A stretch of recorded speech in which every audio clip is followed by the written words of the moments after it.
नमस्कार, मैं हूं आपके साथ रोहित। बीजेपी के लिए सबसे टफ फाइट यूपी में इंडिया गठबंधन दे रहा है। इसके साथ ही साथ विश्लेषक कह रहे हैं कि यूपी में मोदी से ज्यादा वोट योगी के नाम पर मिल रहे हैं और यही मजबूरी योगी को सुरक्षित रखे है और मोदी शाह चाहकर भी योगी का कुछ नहीं बिगाड़ पा रहे हैं। कैसे, चलिए बताते हैं इस रिपोर्ट में।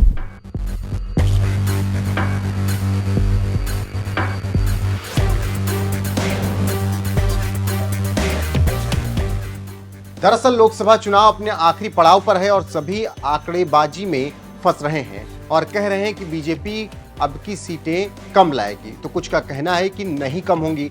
ऐसे में एक नाम सबसे ज्यादा उभर कर सामने आया है और वो नाम है उत्तर प्रदेश के मुखिया योगी आदित्यनाथ का, जिन्होंने जनता पर ऐसा जादू किया कि पूछना नहीं, और उसी का नतीजा है कि मोदी शाह के लिए योगी मजबूरी बन गए हैं।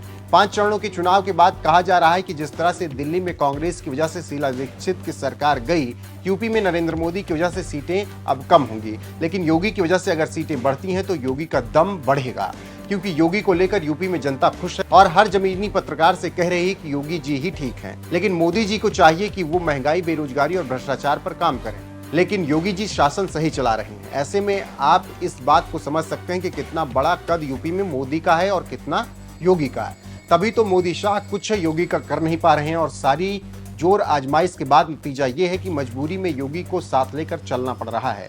नहीं तो जिस तरह से मोदी शाह ने मध्य प्रदेश, राजस्थान और छत्तीसगढ़ में चेहरा बदला, अभी तक यूपी में भी वो बदल चुके होते। इसके साथ ही साथ ये भी कहा जा रहा है कि योगी के सामने चट्टान की तरह आरएसएस खड़ा है। अगर आरएसएस नहीं होता तो कब का योगी को सत्ता से हटा दिया गया होता।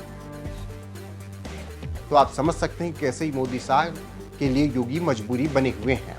इसके साथ ही साथ कई राजनीतिक विश्लेषकों की माने तो कहा जा रहा है कि मोदी भागवत के बीच में भी अनबन चल रही है और इस अनबन का कारण है मोदी का स्वभाव। जानकारों का कहना है कि आरएसएस से मोदी ने इतना कद बड़ा कर दिया है कि अब नरेंद्र मोदी आरएसएस की जरूरत ही नहीं समझते। इसके साथ ही साथ आपने देखा होगा कि कैसे बीजेपी अध्यक्ष जेपी नड्डा ने एक प्रिंट मीडिया को इंटरव्यू देते हुए कहा था कि पहले आरएसएस की जरूरत थी, लेकिन अब आरएसएस की जरूरत बीजेपी को नहीं। ऐसे में ये साफ संदेश है कि आरएसएस कुछ भी कर ले, बीजेपी का कुछ बिगड़ने वाला नहीं है। लेकिन एक बात साफ तौर से कही जा रही है कि अगर केंद्र कमजोर होता है तो छत्र बेकाबू हो जाते हैं, या अपने घर के कई और सदस्य जो ताक में सालों से बैठे हैं वो घात लगा सकते हैं।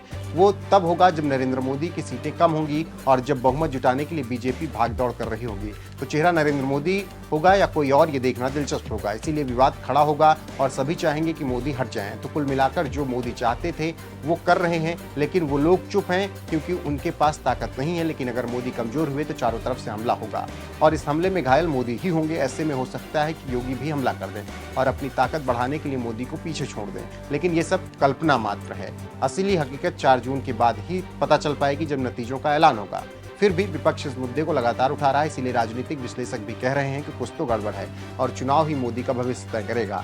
हम वो अरविंद केजरीवाल का आपको भाषण सुनाते हैं जिसमें उन्होंने कहा था कि योगी आदित्यनाथ को अगर नतीजे बीजेपी के पक्ष में आए तो हटा दिया जाएगा। और इस खबर पर आपकी राय क्या है, कमेंट करके जरूर बताएं। मैं बीजेपी से पूछता हूं, आपका प्रधानमंत्री कौन होगा?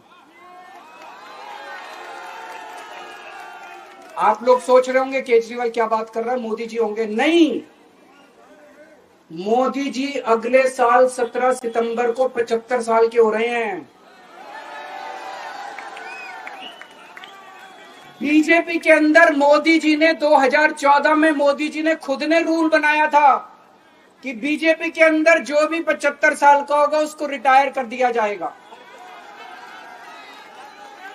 सबसे पहले आडवाणी जी को रिटायर किया गया, उसके बाद मुरली मनोहर जोशी जी को रिटायर किया गया, फिर सुमित्रा महाजन को रिटायर किया गया, फिर यशवंत सिन्हा को रिटायर किया गया।